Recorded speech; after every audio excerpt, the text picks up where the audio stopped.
क्या कहता कि तुम चुन लो तुम किसकी सेवा करोगे।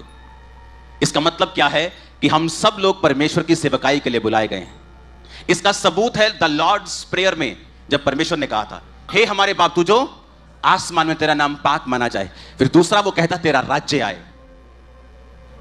इसका मतलब परमेश्वर की ये इच्छा है कि मैं ये प्रार्थना करूं कि पिता तेरा राज्य आए नीचे धरती के ऊपर। इसका मतलब मुझे सिर्फ प्रार्थना ही नहीं करनी है, अपनी जिंदगी को वैसा बनाना भी है कि मैं परमेश्वर के राज्य को नीचे लेके आ सकूं।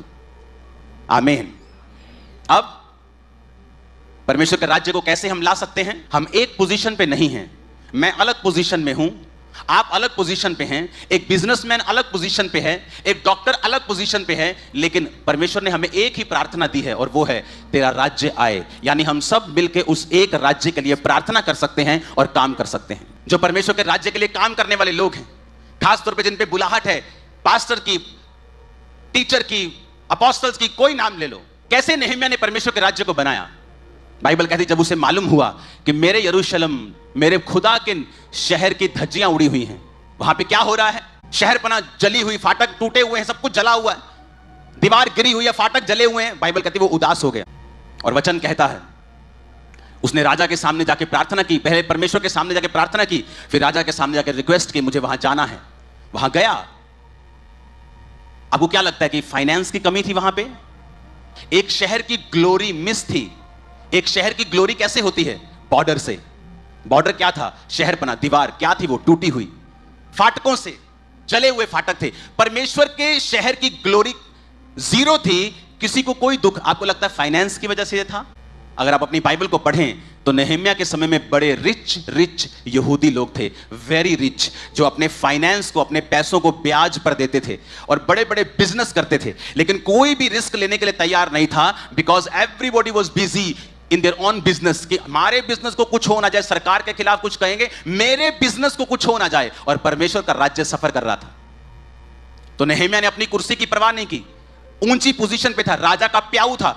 प्याऊ वही होता है जिसको पूरा, राजे को पूरा विश्वास हो कि ये आदमी 10 करोड़ लेके भी 15 करोड़ की रिश्वत ऑफर करे, मुझे खाने में जहर नहीं देगा, इतना वो पक्का होता है। और उसकी सैलरी बहुत बिग होती है, क्योंकि इतनी सैलरी वो दे देते हैं कि वो बंदा सोचे अगर कोई मुझे रिश्वत देता है राजे को जहर देके मारने की, तो उसकी सैलरी इतनी हो कि वो न्यूट्रलाइज हो जाए कि यार मेरी इतनी सैलरी है, मैं राजे के साथ वफादार रहूंगा, मुझे क्या जरूरत है तुम्हारे पैसे लेने की। इतनी हाई सैलरी उसने रिस्क पे लगा के, अपनी जॉब को रिस्क पे लगाया और कहा मैं जाऊंगा और वहां जाके परमेश्वर के सारे काम को करूंगा। और वहां अमीर लोग थे, और जब उन्होंने गरीब लोगों ने दुहाई दी कि अमीर लोग हम ही से ब्याज लेते हैं, तो वचन कहता है, जब आप नेहम्याह की पुस्तक को पढ़ते हैं, उसका 5 बाब उसकी 1 से लेकर 13 आयत तक, तो वचन क्या कहता है कि नेहम्याह ने उन लोगों की, जो रईस लोग थे, उनकी क्लास लगाई, उनको घुड़का। और जब उनको घुड़का, जब आप इस वचन को पढ़ेंगे तो बाइबल कहती है जो रईस लोग थे उन्होंने अपनी गलती को माना कि हमने अपने पैसों को, अपने रुतबे को परमेश्वर के राज्य को बनाने के लिए इस्तेमाल नहीं किया। उसने शपथ दिलाई कि अब तुम ऐसा नहीं करोगे। और वचन कहता है उसने कपड़े की छोर लेकर झाड़ा और कहा अगर तुम इस वचन से मुकरे तो परमेश्वर तुम्हारा सब कुछ, तुम्हारा घर और कमाई छुड़ा देगा और झाड़ा जाएगा और तुम खाली हो जाओगे और छूछे हो जाओगे। और सभी ने आमीन कहा। रईस लोग तैयार थे अब सफर करने के लिए कि ठीक है, सरकार के खिलाफ होना पड़ता है, हम होने के लिए तैयार हैं, पैसा हम अपने भाइयों को ब्याज पे नहीं देंगे, हम सुधर जाएंगे। और वचन कहता है जब उन्होंने ऐसा किया, दूसरे लोगों ने मिलकर, नेहम्याह ने मिलकर शहरपना और पूरी दीवार को और पूरे फाटकों को बनाया और परमेश्वर के घर की महिमा को फिर से रिस्टोर किया। आज परमेश्वर का राज्य कैसे बन सकता है अगर विश्वासी अपना काम ना करे? तो अगर एक अमीर अपना काम ना करे, अगर रईस अपना काम ना करे, अगर एक पास्टर अपना काम ना करे, एक प्रेरित अपना काम ना करे, अगर हम सब अपना अपना काम करेंगे तो परमेश्वर का राज्य निकट है, आप उसको स्थापित होता हुआ देखेंगे यीशु मसीह के नाम में। कभी अभी पंजाब और इंडिया में आओ तो मालूम होगा कि होलसेल में लोग बच रहे हैं, क्योंकि अगर हर व्यक्ति अपना अपना काम करेगा तो परमेश्वर का राज्य सफर नहीं करेगा। और उसने क्या कहा? हे हमारे बाप तू जो आसमान में है, तेरा नाम पाक माना जाए, तेरा राज्य आए। कैसे आएगा राज्य? एक अमीर अपना काम नहीं करेगा, एक पास्टर अपना काम नहीं करेगा, विश्वासी अपना काम नहीं करेगा।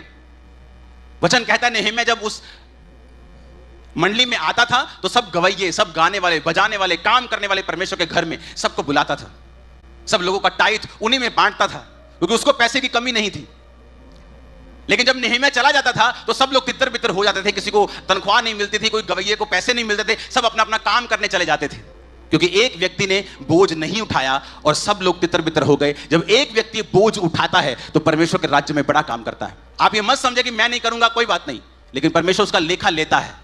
अगर हम हर एक जन अपना अपना काम करेंगे, वो आपको बेस्ट देगा जो आपको चाहिए।